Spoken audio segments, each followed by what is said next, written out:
Live at the DNC, we've got a great guest for you guys. And then obviously later tonight, 6 to 8 p.m. is the regular show. 8 to 11 p.m.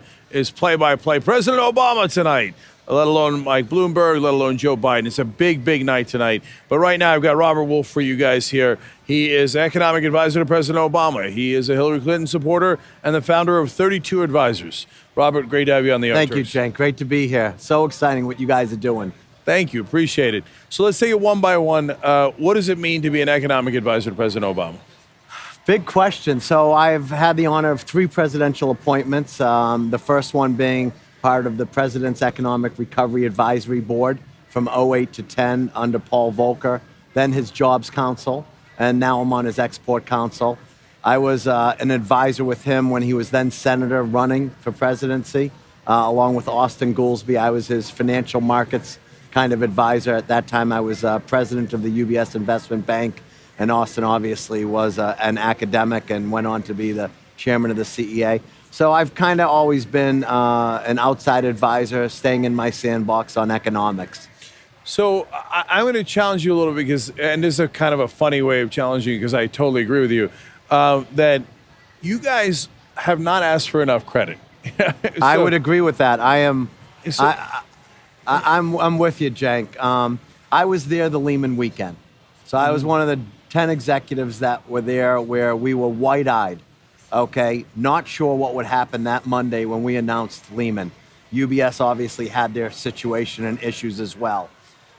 It was clear that no one understood the depths of this recession. And when we look back, we were losing 800,000 jobs a month. Today, we're gaining on average 200,000+ jobs per month. 75 straight months of private sector employment.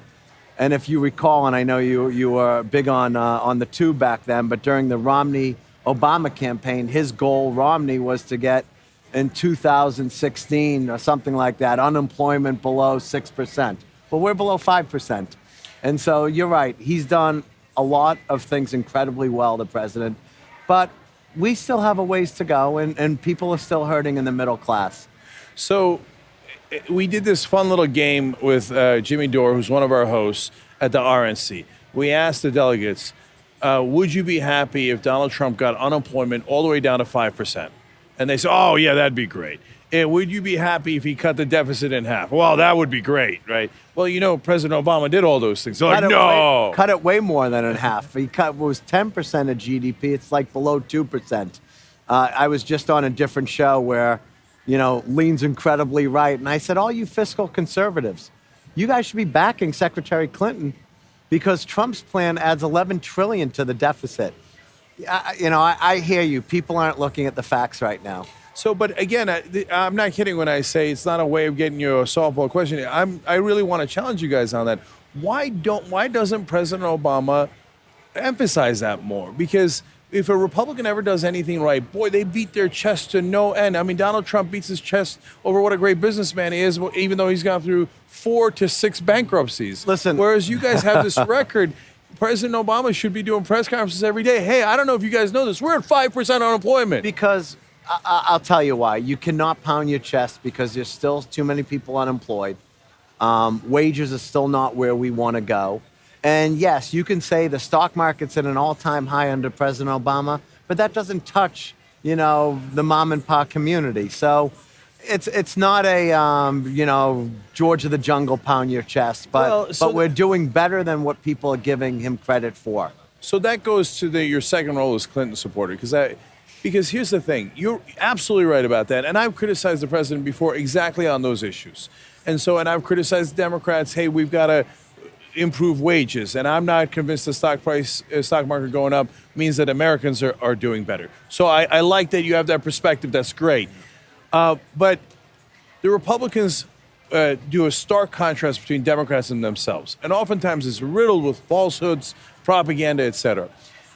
If you're saying, hey, is the economy doing great overall for the American worker? That's a legitimate question.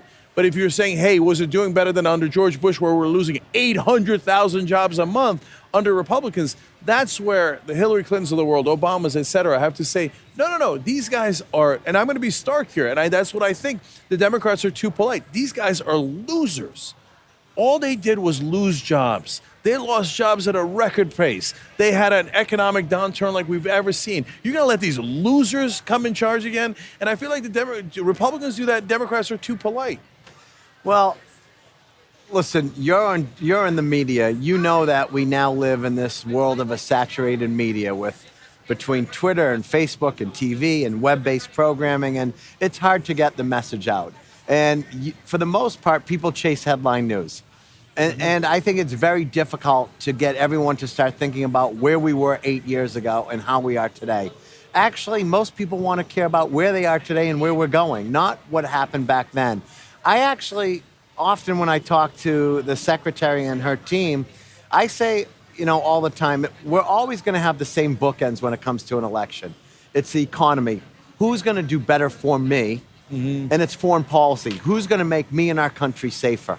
I also think this time's a little different. The Supreme Court justice aspect to it, I think, brings in a third. So instead of two bookends, maybe we're at a triangle today.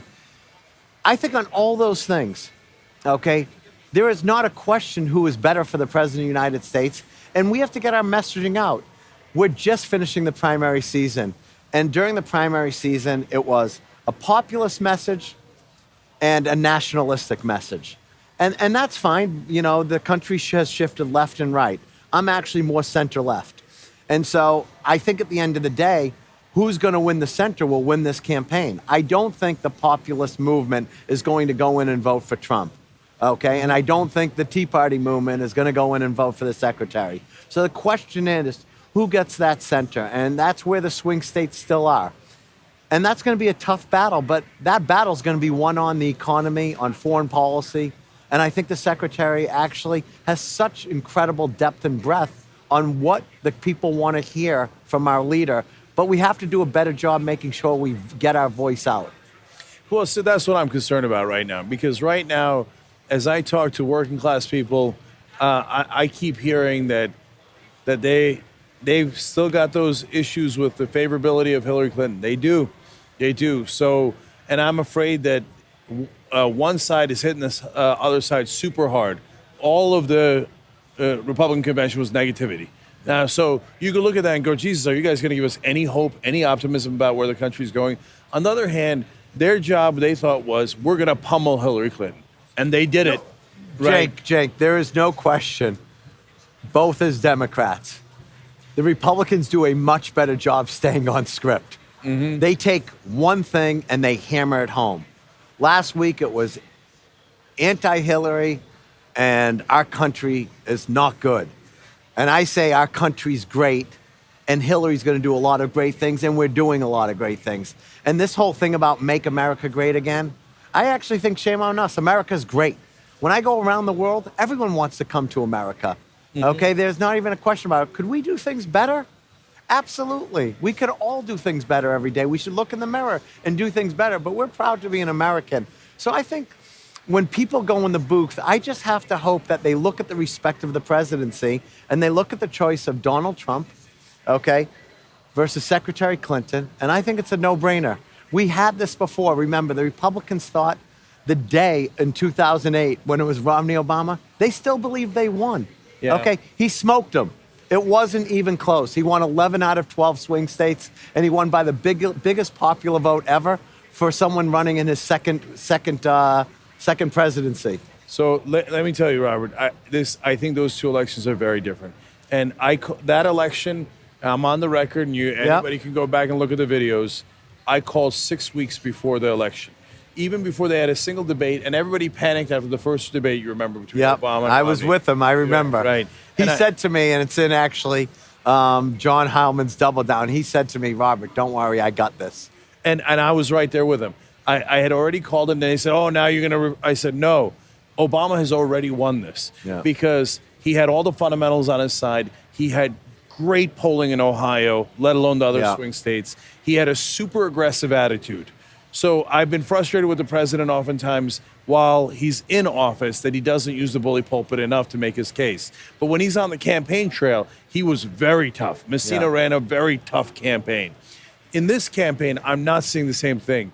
I am seeing Donald Trump with a lead, and I think that lead is real. So I think we ignore that at our peril. Cenk, I'm not saying that there's any shoe-in life. and this is going to be a tough 3-4 months. I see it a little differently. I would say that, in my opinion, the general election for the secretary starting today. Okay, after last night's roll call with Bernie, okay, there's a big difference. We have a group of surrogates that are well respected in this country that we're going to be able to use very strategically. Whether it's Bernie Sanders and Elizabeth Warren, that's going to influence the far left, or whether it's President Obama or Vice President Biden or Michelle Obama, that's going to influence, I think, the entire population, or Secretary Clinton and Bill Clinton. We have a whole group. It's still a 50-state plus election. And then on the other side, you have Donald Trump. Okay, and I like, for maybe the first time ever, I'm quoting Peggy Noonan. If you saw Peggy Noonan this weekend, okay, she said there is Trump fatigue. Okay, there is no question for me. Yes, everyone's giving him the airwaves for free, but it's getting boring. Okay, and what he said today about the Russians should be hacking, okay, and creating espionage against Hillary Clinton, that is not presidential. That's insane. I've never heard any politician in America, let alone someone running for president, saying, hey, our enemies, can you please spy in on us? And the guy he's a fool. He doesn't know anything. He thought Tim Kaine was Tom Kaine, governor of Virginia. It's the governor of New Jersey. He says it's the wrong party, let alone the wrong guy. That I didn't see, but that would have been something else. That's okay amazing. for him to say but that. But remember, Robert, before the Iowa... That's like a Saturday Night Live skit. It is. Or a Young Turks skit coming up. Maybe. So before Iowa, he didn't know what a ground game was. You're running for president. Iowa is so important, that caucus. And afterwards, he goes on Morning Joe, goes, it turns out there's this thing called a ground game. I didn't know what it was. I don't care as much about the ground game or Tom Kaine. I care about how he talked about NATO. I care about how he talked about nuclear proliferation versus everyone who believes in nuclear non-proliferation. I'm nervous about when he talks about trade, when he thinks China's part of the TPP. So, you know, when I think about what we look for in our presidency, you know, I'm proud to be a close friend and advisor to the president. He's one of my closest friends. I'm proud of that. And so I think that the respect of the presidency needs to stand, which is why I'm supporting the secretary. So final thing for you then, what do you think they should do in the rest of the campaign to assure a victory for Hillary Clinton and make sure Donald Trump loses? Listen, you cannot change who people are, okay? But the one thing we have is we have a person, Secretary Clinton, who's going to make a great president. She's an incredibly hard worker. She's incredibly smart, and we're going to respect her when she's in that office.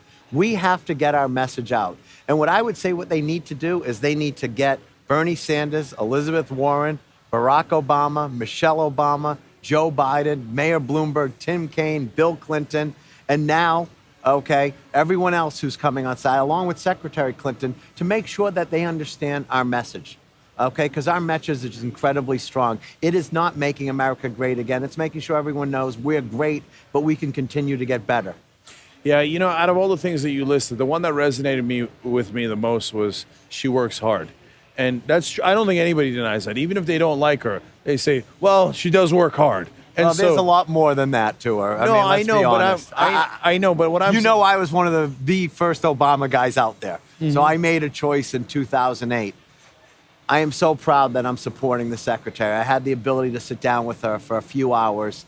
You know, we've had to break bread a little after the Obama stuff. Yep, that's right. And I'm proud. You know, I walked out and I said to myself, she's going to make a great president, and I believe that today. You know, I've even got this pin on. Cost me $5, but I got one. I think you can afford it.